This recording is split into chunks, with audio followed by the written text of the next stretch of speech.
Welcome back, my friends, to the show that never ends. Ladies and gentlemen, KSCO presents the Dr. Future Show. And now, your host, Dr. Future. And here I am, Dr. Future. Only I'm not Dr. Future. I'm I'm Captain Future. How's that? Captain Future today. Michael Harrison back with you. What a pleasure to be back on KSCO in a live program. It's 3:22 in the afternoon. It's Tuesday, July 30th, 2019 at KSCO AM 1080, FM 104.1 and KSCO.com. We are going to have a guest, Gregory Panos, calling in from Siggraph 2019, a conference and exhibition in Los Angeles. He's going to chat it up. He's a pretty cool character, a writer, a futurist, an educator, a strategic planning consultant, and he is a technology evangelist in augmented reality, virtual reality, human simulation, motion capture. Greg, welcome to the program. How are you doing, Michael? I'm a fan of science. This is just a lot of fun. I kind of speculating on what a guy like you with show business in your blood and technology and virtual reality, where that ties to science. And I said, well, virtual reality ties right into science on some of the most deepest and philosophical levels. But please, for the sake of me staying true to form here, because I know that you're going to be doing more broadcasting in the future with Dr. Future at Siggraph 2019. What's the quick definition? Well, first of all, I have my colleague here, Richard Cray, who's a former Broadway actor and singer. He's clued in on a lot more deeper levels of the entertainment aspect of computer graphics. Hello. Nice to have you. You're sort of the Simon and Garfunkel of technology. Yeah. The light and the sound. Right. I think I'm Garfunkel. But just what is Siggraph 2019? I'm just curious. Siggraph is Special Interest in Graphics, an organization that has allowed professionals in the area of computer animation, 3D graphics, rendering, all the stuff that you see in movies nowadays, the high-end movies and special effects, are scientists and artists that have been collaborating for decades in the field. And they come here and they share their science, advances, new products, tools, their creative, artistic endeavors and experiments. Sometimes Siggraph has been very large. There's been 40,000 or 50,000 people here, really a lot of people. There's a show floor, and then there's a special emerging technologies area where the artists get to run wild and do all the fun things they've been doing with state-of-the-art technology and computer graphics and animation and rendering and facial capture and facial animation and virtual humans. It's a real playground for the mind. One of the most exciting, fun, interesting conferences I've been going to since 1982. I've been to a lot of great tech events, but this one really is exciting and fun. Well, if there are 50,000 professionals there learning about the latest in computer graphics and virtual reality and all these, how come the same 5 companies control everything we see in the movies so that every sci-fi movie looks like the one we saw before? I think it's at the end of the day, it's all about the money. So they hire the people who can get them to a place where they can do special effects and they can make them realistic looking, and they can address the story plot lines in a manner that takes advantage of all the great visual advancements.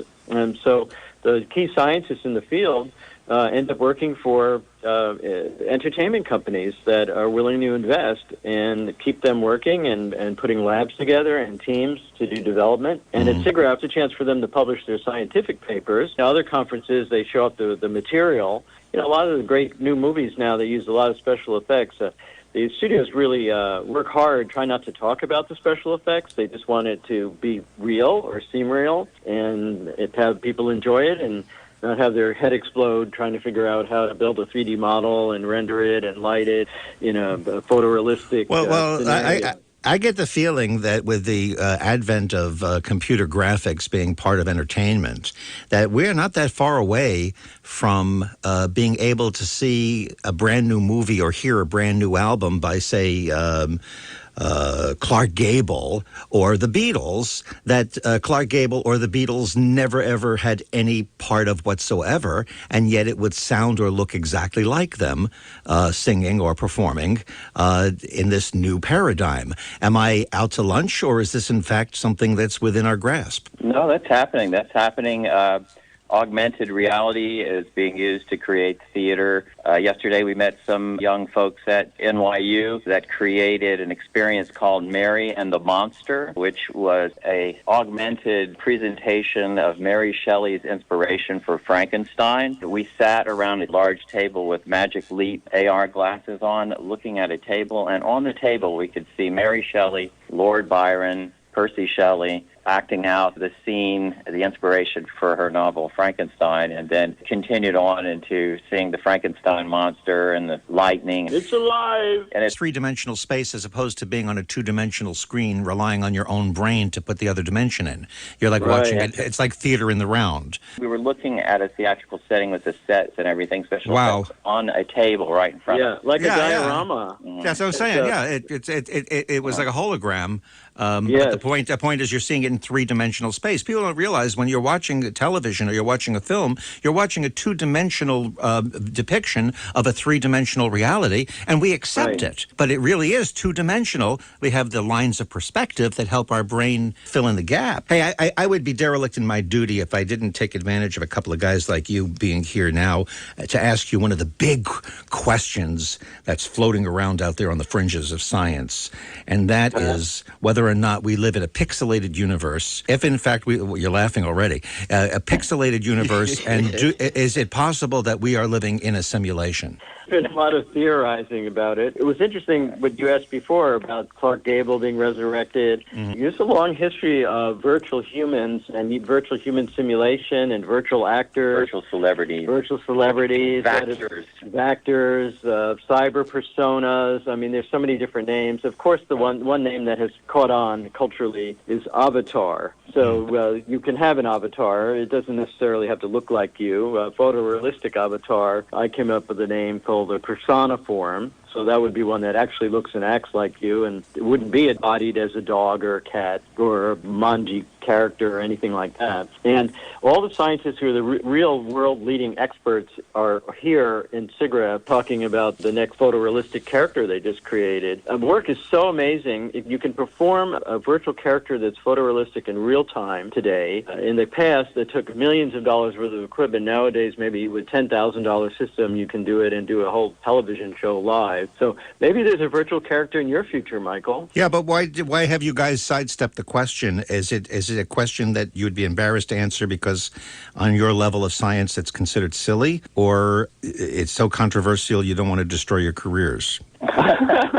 Gregory walks around with a little magic trick in his pocket. He has an Asus Zen AR phone that has a time-of-flight 3D sensor on it. He will approach some of the luminaries, computer graphics, some of the OGs, the old gurus, and scan them and create these virtual memories, create a virtual memory museum. So, I can walk around somebody and wave the scanner and then create a 3D model of them. It's amazing. It's amazing. Yeah, right on the spot. But this idea of a simulated universe is happening as we speak, as we go from being surveilled by security cameras. Everything now will be volumetric capture. We will all exist in the great volumetric capture in the sky. The prison. In the cloud. Or volumetric capture of the cloud. Or along the walls of the event horizon in a black hole where our information is being stored. Hey, listen, this has been a pleasure. I know you guys are coming back and you're going to talk to Dr. and Mrs. Future. So Gregory Panos, Richard Cray, you both will be back on with Dr. and Mrs. Future to talk more about Siggraph 2019. I appreciate your answers. I hope that you didn't mind that I got a little bit esoteric with you. Perhaps I seemed silly. That is not in any way to diminish the importance. There's a lot more material. And we're going to probably make a contribution next week, and then when Dr. Future gets back, we're going to cover some more of the material. Super. We look forward to that. I mean, there's so much here to talk about. Very cool. Very cool. Yeah. Gregory Panos and Richard Cray, appreciate you joining us. Hope to talk to you again in the future, and good luck there, and we look forward to hearing you in the next couple of weeks on this program. Thank you so much. Thank you. Take care, guys. Thank you. All right. Bye-bye. Michael Harrison with you right here at KSCO AM 1080, FM 104.1, and KSCO.com. You've been listening to KSCO Santa Cruz.